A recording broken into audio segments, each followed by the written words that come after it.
নমস্কার প্রিয় শ্রোতা বন্ধুরা, সনাতন ধর্মচর্চা চ্যানেলে আপনাদের সকলকে স্বাগত। আসতে চলেছে শ্রাবণ মাসের পূর্ণিমা।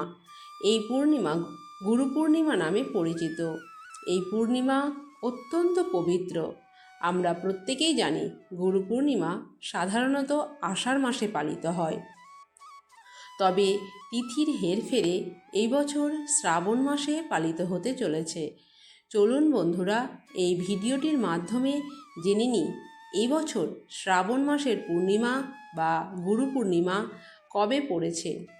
পঞ্জিকা অনুসারে সঠিক সময়সূচি, পূর্ণিমা তিথি কখন শুরু কখন শেষ, পুজোর শুভ সময় কখন, অমৃত যোগ মাহেন্দ্র যোগের সময়সূচি, সত্যনারায়ণ পুজোর শুভ সময়, তাছাড়াও গঙ্গা স্নান ও দানের শুভ সময়।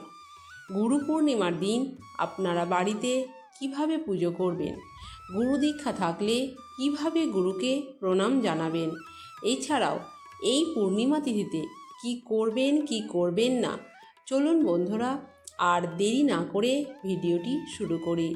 যদি আমার চ্যানেলে নতুন হয়ে থাকেন অবশ্যই চ্যানেলটিকে সাবস্ক্রাইব করে ভিডিওটিতে একটি লাইক করে আমার শেষ পর্যন্ত সঙ্গে থাকবেন।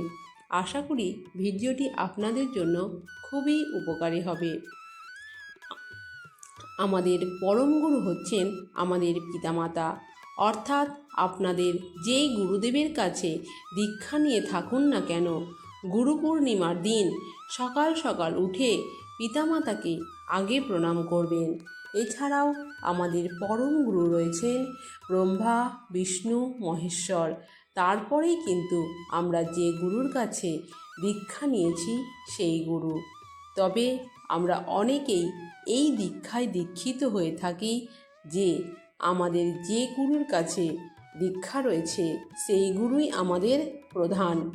এটা পুরোপুরি ব্যক্তিগত, তবে আমার মনে হয় আমাদের পরম গুরু ব্রহ্মা বিষ্ণু মহেশ্বর এবং আমাদের পিতামাতা। এছাড়াও এই দিনটি বেদব্যাস জয়ন্তী নামেও পরিচিত। এই গুরু পূর্ণিমার দিনেই ব্যাস পূর্ণিমাও পালিত হয়, কারণ মহাভারতের রচয়িতা এবং 4 বেদের সংকলক মহর্ষি বেদব্যাস এই দিনেই জন্মগ্রহণ করেছিলেন। বিশ্বাস করা হয় এই দিনে ভগবান শিব আদি গুরুরূপে সপ্তর্ষিদের যোগবিজ্ঞানের প্রথম জ্ঞান প্রদান করেছিলেন। প্রথমেই জেনে নেওয়া যাক পঞ্জিকা অনুসারে গুরু পূর্ণিমা কবে পড়েছে। পূর্ণিমা তিথি শুরু হচ্ছে 11 শ্রাবণ 28 জুলাই মঙ্গলবার সন্ধে 6টা 6 এবং পূর্ণিমা তিথি সমাপ্ত হচ্ছে 12 শ্রাবণ 29 জুলাই বুধবার রাত্রি 7টা বেজে 40 অর্থাৎ উদয় তিথি অনুযায়ী পূর্ণিমার পালনই রয়েছে 12 শ্রাবণ 29 জুলাই বুধবার। এই দিনেই গুরু পূর্ণিমার পালনই, পূর্ণিমার পুজো ব্রতোপবাস সমস্ত কিছুই। এই দিনে আপনারা যারা গুরুর দীক্ষা নিয়েছেন গুরুকে অবশ্যই প্রণাম জানাবেন। এই দিনে সত্যনারায়ণ পুজোর শুভ সময় আগের দিন, অর্থাৎ 11 শ্রাবণ 28 জুলাই মঙ্গলবার প্রদোষে সন্ধ্যা 6টা 20 থেকে শুরু করে রাত্রি 7টা 56 মধ্যে। তাছাড়া অমৃতযোগের শুভ সময় পরের দিন সকাল 7টার মধ্যে। এর পরবর্তীতে সকাল 9টা 32 থেকে শুরু করে সকাল 11টা 14 মধ্যে আপনারা গুরুকে প্রণাম জানাতে পারেন এবং বাড়ির যে ঠাকুর রয়েছে সেই ঠাকুর পুজো করবেন। এই দিনে সত্যনারায়ণ পুজো করতে চান বা সত্যনারায়ণের সিন্নি দিতে চান, এই সময়ের মধ্যে দিতে পারেন। এছাড়াও শুভ সময় থাকছে অমৃত যোগ 3টে 28 থেকে শুরু করে 5টা 10 মধ্যে, রাত্রি 6টা 46 থেকে শুরু করে 9টা 1 মধ্যে, রাত্রি 1টা 32 থেকে শুরু করে ভোর 5টা 9 মধ্যে। মহেন্দ্রযোগ থাকছে দিবা 1:46 থেকে শুরু করে 3:28 মধ্যে, রাত্রি 9:01 থেকে শুরু করে রাত্রি 10:31 মধ্যে। এই পূর্ণিমা তিথি অত্যন্ত পবিত্র, সেই জন্য অবশ্যই এই দিনে গঙ্গা স্নান করা অত্যন্ত শুভ। তাই গঙ্গা স্নানের শুভ সময় সূর্যোদয় থেকে শুরু করে সকাল 6:30 মধ্যে। সারাদিন পূর্ণিমা তিথি থাকছে রাত্রি 7:40 পর্যন্ত। সেই কারণে আপনারা সারা দিন দান করতে পারেন। এবার জানিয়ে রাখি গুরু পূর্ণিমার দিন পুজো কিভাবে করবেন। গুরু পূর্ণিমার দিন ব্রহ্ম মুহূর্তে ঘুম থেকে উঠে স্নান করে নিন। গঙ্গায় গিয়ে স্নান করা সম্ভব হলে খুবই ভালো, আর যদি তা সম্ভব না হয় তাহলে স্নানের জলে কিছুটা গঙ্গা জল মিশিয়ে স্নান করতে পারেন। পরিষ্কার বা নতুন বস্ত্র পরিধান করুন।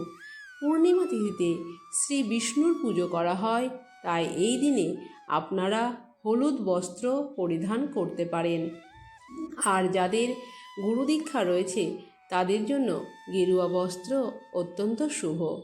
ঘরের পুজোর স্থানটি ভালোভাবে পরিষ্কার করে নিন এবং গুরুর যে মূর্তি বা ছবি রয়েছে বা চরণ পাদুকা সেটি স্থাপন করুন, অথবা আপনাদের বাড়িতে ব্রহ্মা, বিষ্ণু, মহেশ্বরের মূর্তি অথবা ছবি থাকলে সেটিও স্থাপন করুন।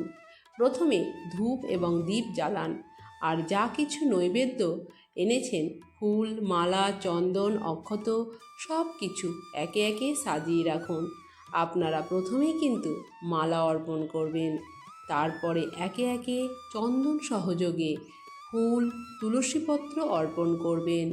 ফুল অর্পণ করার সময় ওম গুরুবে নমঃ এই মন্ত্র উচ্চারণ করে ফুল অর্পণ করবেন, আর তুলসীপত্র অর্পণ করার সময় ওম নমঃ ভগবতে বাসুদেবায় এই মন্ত্র জপ করবেন।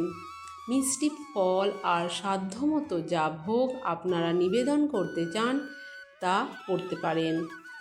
আর যাদের গুরুর দীক্ষা রয়েছে তারা অবশ্যই গুরুর কাছে গিয়ে গুরুর পা ধুয়ে দিয়ে তারপর পরিষ্কার কাপড় দিয়ে মুছিয়ে দেবেন এবং গুরুকে নিজের ভগবান রূপে পুজো করবেন। গুরু ব্রহ্মা, গুরু বিষ্ণু, গুরুদেব মহেশ্বর, গুরুদেব পরম ব্রহ্ম, তস্मै শ্রী গুরুবে নমঃ এই মন্ত্র আপনারা 3 বার করে জপ করবেন, অথবা এই গুরু পূর্ণিমার দিন এই মন্ত্র আপনারা 108 বার ধ্যানে বসে এক মনে জপ করতে পারেন। তাহলে অবশ্যই আপনাদের সমস্ত দুশ্চিন্তা দূর হবে, ইতিবাচক প্রভাব আসবে, সমস্ত কাজে সাফল্য আসবে, আর্থিক উন্নতি হবে। সবশেষে বলে রাখি এই দিনে কি করবেন আর কি করবেন না।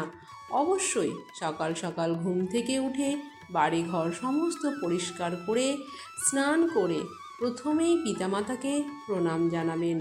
তারপর আপনাদের বাড়িতে যে ঠাকুর রয়েছে সেই ঠাকুরের কাছে পুজো করবেন এবং প্রার্থনা করবেন।